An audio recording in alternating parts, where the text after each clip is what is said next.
Thanks, Ben. So I'm sure I don't have to tell you there's a huge number of really important messages in there, regardless of what domain you're sort of working. So we're just going to pick up as a panel some of those and really just sort of share some of the experiences from different perspectives. For those of you that don't know the guys on the panel, we got Oscar Zaki, who's a head boy at Millfield. Music background, going to really represent the pupils' perspective here. We got Mrs. Glover, who works in business innovation, does a huge amount of stuff for Eagles, and is going to provide a very teachers and business perspective around some of these discussions. And we got Mrs. Warren Holland, she's head of tennis, great experience in working in player development in many different environments in sport, and of course we've been really fortunate just to hear from Ben. So we're just going to start some discussions. There certainly is an opportunity to fire some of your own questions as well. I think they're going to put up my message, so you're allowed to message me some questions as we go through. First thing, Ben, I'll just start off with you, is you were a teacher at the start, you've been a coach. If you now look back at going back into education and your experience in England and Fiji, what are the key things, if you're going back into the classroom, that you take from those experiences for people to learn from? I think the lessons I learned in Fiji, there was a background in the teaching for me, for sure, but it wasn't necessarily my education learning to be a teacher and then what I spent in. It was the reason that you become a teacher in the first place. And that I got reminded of that in Fiji, that ultimately it's about getting the best version of every student, every player you have, to get them bouncing into your classroom, really excited for what they're about to do, feeling like they have autonomy and they have belief and all those sort of things. And the ripple effect will be that you're going to get a high-performing student that's going to do their best. It's the same for a player. If you get a player in the right state of mind that they're so happy to be where they are, I know that we're going to get good performances. And so, that was my biggest takeaway, because with England, so much data, so much stuff going on, so many people involved, you actually forget about the person sometimes. And actually, they're everything. That's what matters, not all the extra stuff. Great message. And for everyone, you'll get a chance to respond. Oscar, what did you take away from what you just heard from Ben? I thought it was really inspiring for me. I took a lot away from your metaphors and how I relate with them in music, and, working with people you've never met before. You really have to create a bond, and you have to be able to make sure that you can work with them productively, and also make sure that it's not completely artificial like the England team. Otherwise you get no enjoyment, and that's something that I take in school when you're working with people, and also when I'm creating music with people. It has to be the right environment. And for me, Ben, just from your book, the main sort of message that I kind of took from it was the connection that you were making with the players. And I think our connection as teacher, student, and that relationship that you build with that student is absolute paramount, really, to getting what you want from that particular student. And I think, echoed what you said, is no student should really turn up to a classroom and expect the next hour. It's almost like the variety is the spice of life. You don't quite know what to expect within that particular lesson, and doing things differently all the time, and sort of pushing the students outside of their comfort zone, but also the teacher outside their comfort zone to do different things and look at it in different perspectives and different ways. It just keeps things like a buzz and excitement and engagement around that learning. So yeah, I think that's my main that I've learned from that. And Kate, for you? I think for me, the amount of time and detail you went into with the connections with the people and the broader person in terms of family and environment, I think that's a really important area in sport in general. If you understand where they come from, their family dynamic, and all the other aspects that go into their motivation, I think you have a much better way of pulling from them their best performances in what I've seen. And I think one thing that really stood out from what sort of Ben presented around there was the idea of fun, enjoyment, love, all those characteristics. So can you just share some experiences where you try to do that in your environment, and how you sort of what that's done in terms of the opportunity that you're in? Sort of in our subject in business, we're quite lucky, whereby we spend a lot of time out of the classroom, and I think that's really quite key. It's just them enabling them to learn in different environments. So, we take them out for various different businesses. We get an awful lot of guest speakers in coming to speak with them, but we're very sort of student-led learning focused, whereby they're learning from each other, not just necessarily teacher-led. There's a lot of peer collaboration going on. And I think that the feedback within themselves is quite powerful, rather than just the feedback from sort of the coach and the teacher, which is again what echoes what Ben was saying about how he was getting a lot of performance out of the team. And what's the most fun environment you've been in, Kate? This one, I think. For sure, this one. Note that. No, it's true. I think in some of the other environments I've been in have been quite, because they've been so performance orientated and very detailed, a little bit like you're talking about with England Rugby, with the LTA. You know, going into that environment, it's very pressurized. You know, there's a lot of, you can't necessarily treat the player as they want to be treated, because there's goals and targets that have to be met. Whereas actually in this environment, it's about what the pupil wants to get out of the experience and their love for the game in the first place, because they don't have to come on the courts.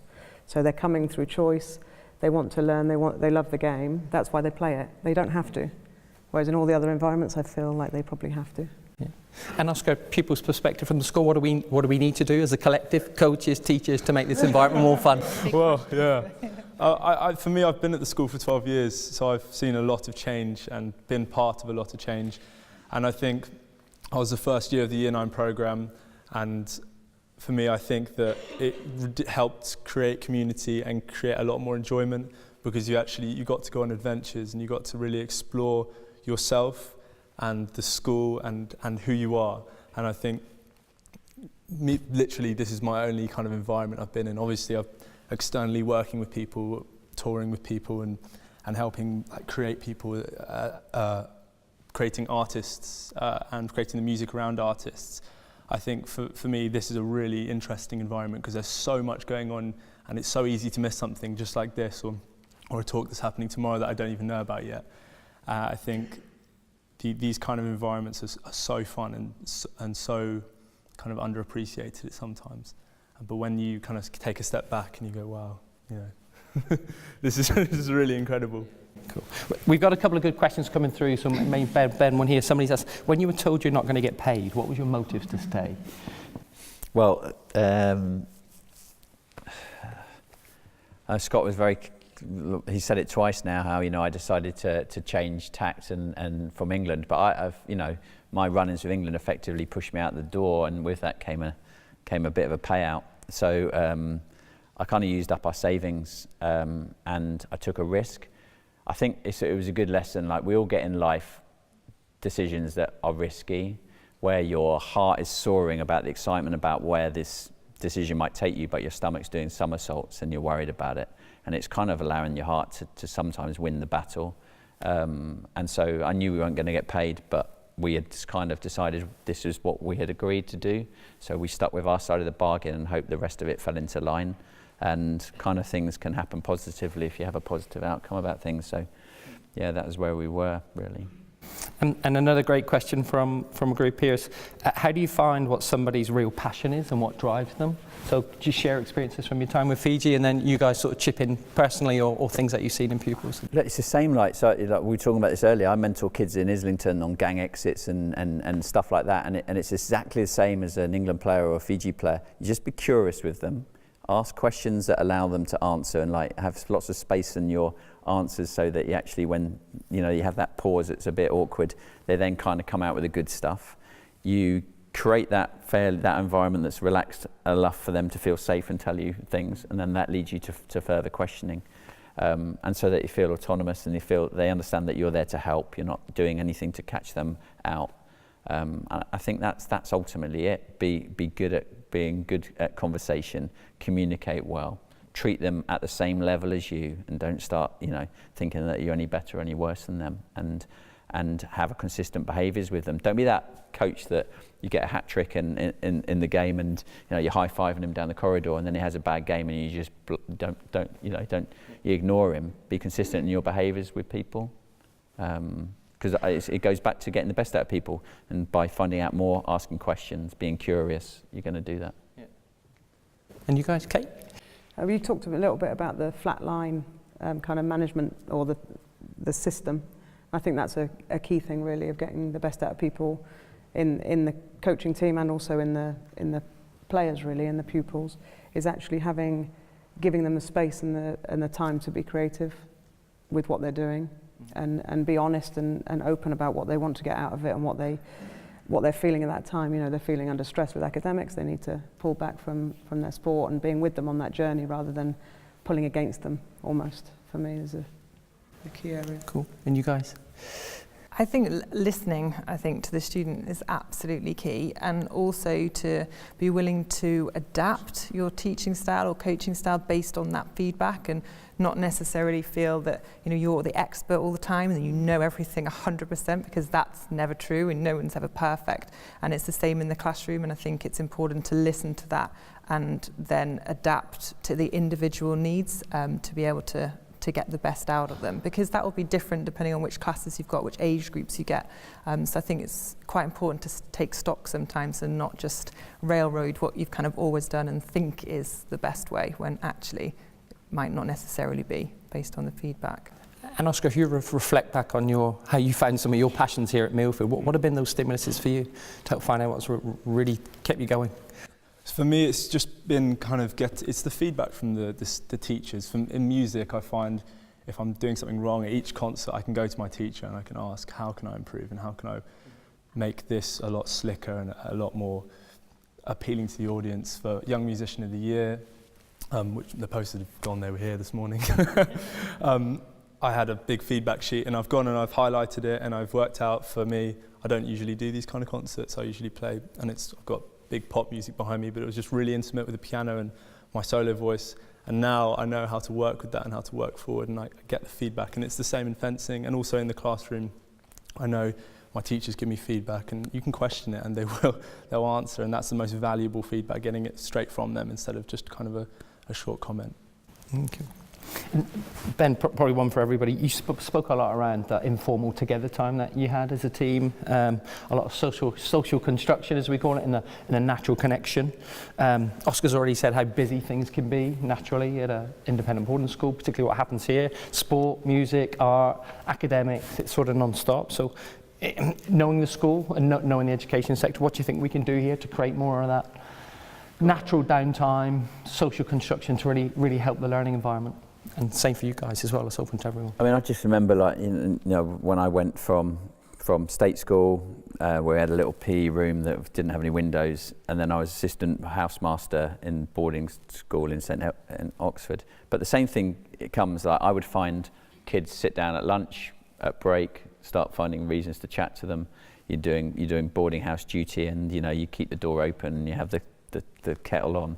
And it's literally, you can create the environment where they feel welcome, and they can sit down, and it's informal. And if you've been consistent in your behaviours, and they know that your conversations aren't always going to be about your subject, your work, and they actually want to physically know more about them, then they're more likely to engage and have more informal conversations with you.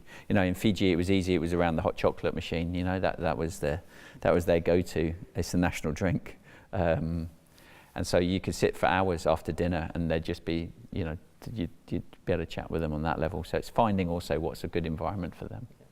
What are your thoughts, experience here at the school?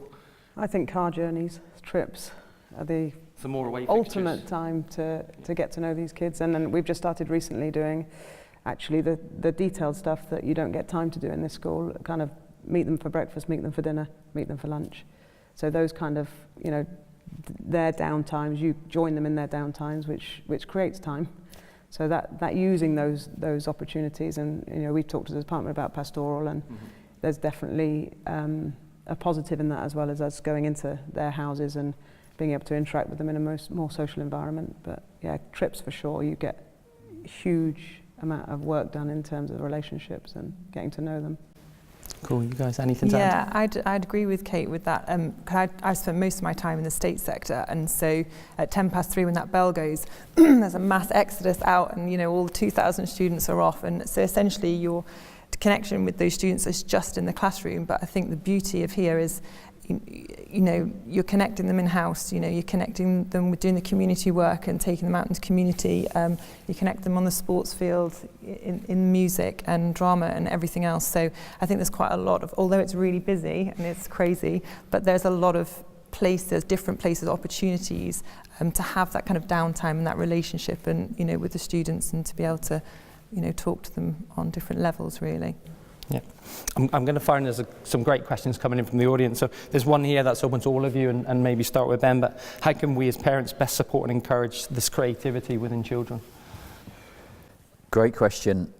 Look, that black and white that I talked about, that needs to exist. But within that, you must let people flourish, and you want to make them autonomous and empower them. So I think less is more around simple frameworks and allowing your children to do their thing, knowing that it's not always going to go right, that they're not always going to reach the goals that you aim for, but there's a longer term benefit in doing that to achieve that autonomy, and that so you can work for yourself. So certainly I think take away some of the things that maybe that you think is giving them some help, and just make them a little bit more empowered, so that they can find their own way. That's how. And then you can see that in their behaviours. So I remember with Fiji, I used to see the players helping people just take their bags off the carousel at the airport. Or I remember once where 2 people had suspected heart attacks on the flight from Australia to Fiji, and that they were serving food, and our boys just got up and started saying to the stewardesses, who were getting freaked out by this, saying, "Don't worry, we'll serve the food." And they were going around asking chicken fish. And I didn't need to do that, but I could see at that point you'd empowered them, and they thought that's the right thing to do. And that's what happens when you create an environment that's black and white, but in that you really, really do allow them to do their thing. Yeah. And anything to add to that, guys? Yeah. I find there's a limitation in the sport of tennis from people's backgrounds, that it's very tough to then create opportunities for them to be creative.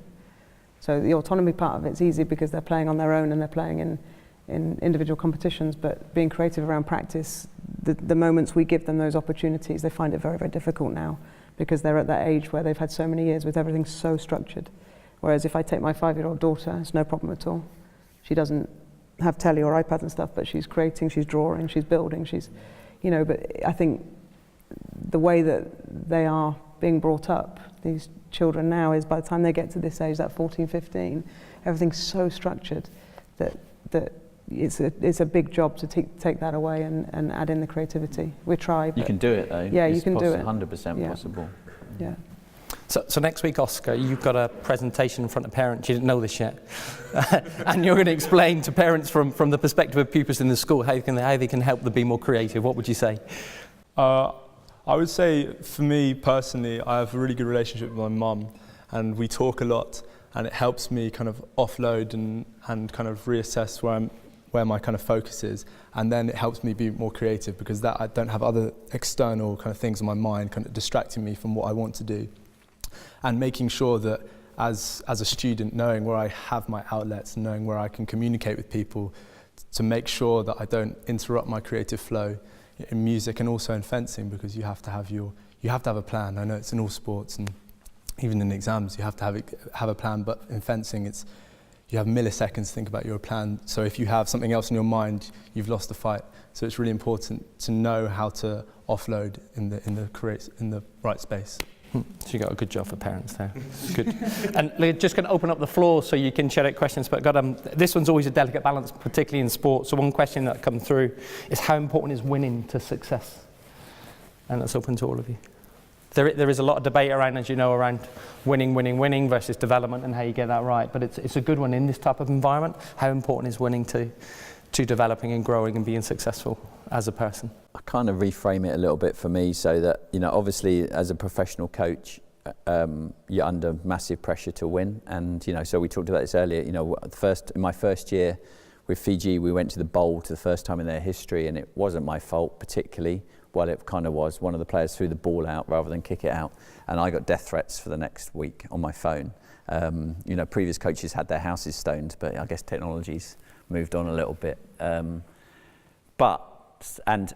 gold medal was everything. That was, it was that or nothing. And you will get sacked if you don't get your results. However, if you understand that by your behaviours and by your processes, the ripple effect will be winning, then that's, for me, is how I approach coaching professionally. Yeah. That you don't necessarily have to say, this is my outcome, I want to win a world title. If your processes are right, you trust your plan, and you're doing all those other things that I talked about, then the ripple will be that you win games and you win tournaments. You sound like Sir Dave Brailsford. That's right, that's good. Anything to add to that? I think for me personally, having competed and also in fencing and in academic competitions and also for music. I find if I come off the stage, come off out of the exam hall absolutely beaming and so happy with my performance and how I've done, I think that's the most valuable thing, because then I go, okay, I obviously did some things wrong, I didn't win, or these are the outcomes, but I feel really happy and it's empowered me to work harder and motivate myself to move forward. But I remember you mentioned with the England team when they won, you weren't happy. And I think finding that balance so you are motivated but also really happy with your performances is really important.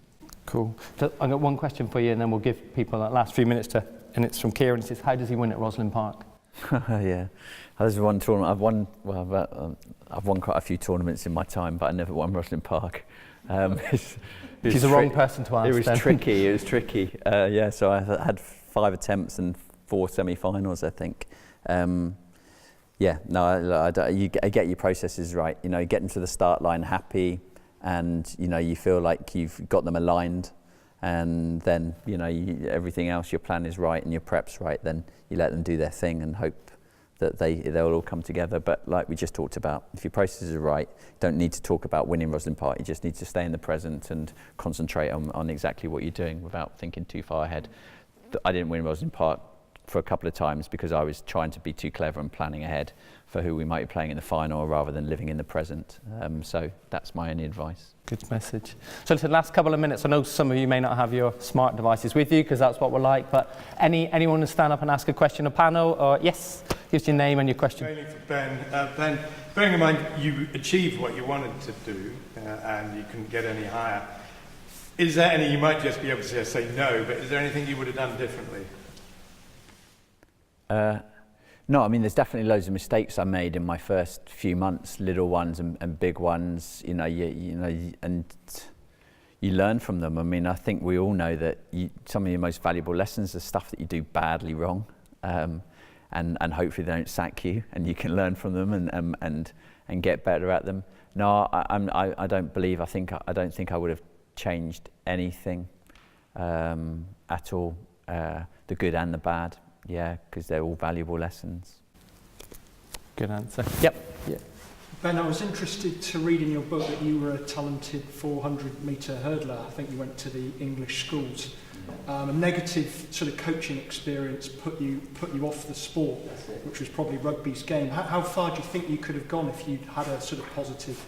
Well, my mum thought I could have really gone very far, but. It did. That negative story with the coach at Thames Valley Harriers put me off because I was I think 2 or 3 ranked in UK age group when I went to Loughborough, and then at Loughborough I was ranked 12 at the university, and rugby was a lot more fun with a lot more mates, and that negative experience. I think hopefully I would have made international athletics, but you do things that you do stuff that you enjoy, and I enjoyed playing with my mates, and I didn't enjoy the pressure that I used to put on myself as an individual athlete. Didn't help, my dad went to 2 Olympics as well, so I thought, do another sport. And anyone else? Okay, there's 100 more on here. Oh yeah, go for it. Last but not least. How do you allow yourself, how do you find the time to spend, a lot of these kids, they want 5, 10, 15 minutes of your time to give them feedback one way or another. How do you find time? You've got lots of players there. Yeah. Classes have got lots of. How do you find the time? Quite important, I would imagine. Yeah. So I mean, without wanting to speak out of, but one of the previous England 15s coaches used to do regular feedback, sit down in his diary. He spent hours and hours and very long early mornings, late nights doing stuff, and he used to do it regularly. And the feedback when he left was, this coach doesn't know us. And he thought he did because he was doing feedback, but it was formal, it was across the table, and it wasn't about the stuff they really wanted to know and get to know each other. And I do lots and lots of informal, consistent feedback. Just because you're sitting at a desk doesn't mean that that's the only type of feedback you can do. Catching people in between training sessions, little positive affirmations. That was great. You did that really well. Lead on to something else. Can you lead this in this lesson? Do you mind sitting down next to me at breakfast? How about grabbing a cup of tea? To build that feedback that's consistent. Because in sport and in teaching, I mean, sport's terrible at. We always have the same reviews at the same time. And sometimes it's a hot review just after a major championships, and sometimes it might be 6 months after. And you know, just because you say you do your reviews 4 times a year means nothing to me. It might be a 30-second conversation around the coffee machine that I'll get more he'll get more feedback and I'll get more feedback. So I think that's how I do it all the time. Actually, it's a really good point around feedback. The use of feedback and how you articulate that has been a big theme for the sort of school, particularly this term. So what's the best feedback you've received for the panel, just to finish off? I think recently, because of the work we've done, there's been a few times where we've gone through a process of the players giving us the feedback on sessions. We've done recently an informal questionnaire, kind of, what can we improve, what can we get back, and actually there's a few things that came out of that were incredibly important and common threads that we weren't aware of, and it has changed our behaviours. Similar, actually, we've just conducted in our department, we've just done a whole student voice really for the AS and the A-level students, for all of them, and it's really interesting. We've got 50 members of the department sort of collating sort of those results and finding the common themes and the common trends, and actually talking about as a department, okay, well, how can we change this, what can we tweak, and again, it's that listening really, and being willing to adapt and challenge yourself maybe to do different things. Yeah. And Oscar, for you? It's the same, just from my music point of view, it's just the constant feedback on how I can improve with a song that I've just done, because George Ezra's most recent song, I think there was 10 different versions over 12 months before he released it, and so I'm in the same process but in a very small amount of time because I need to get it released. So showing it to loads of different people, WhatsApping it to people and asking for their really brutal feedback, even though it might hurt me, I really like that bit, it's really important, so I know that it'll fit with the playlist I want to get it on. And it's yeah, go for it. I was just saying, I'm doing pro UK sport around feedback, and 2 key things about you want your feedback as fast as possible, and certainly faster than the opposition in sporting terms. But that also means having courageous conversations quickly with people. So never let anything dwell. If there's any conversation you have to have with a player, a teacher, a pupil, just don't leave it hanging. Approach it straight away and be proactive in that, and that's the same for up managing anyone. If you don't wait for them to feedback on how good your teaching is or how good you are as a pupil. If you feel that up managing is a 2-way process, and you should be able to be proactive and manage that relationship just as much as your boss is managing you. So that, if you have in your mind feedback needs to be as fast as possible, then those decisions can be made a lot easier. And that's a great way to finish. So Ben could have probably spoken for an hour and we could have continued these conversations, I'm sure, for a long time. But if you'd like to put your hands together to thank the panel and for Ben for this evening. Thanks, Ben.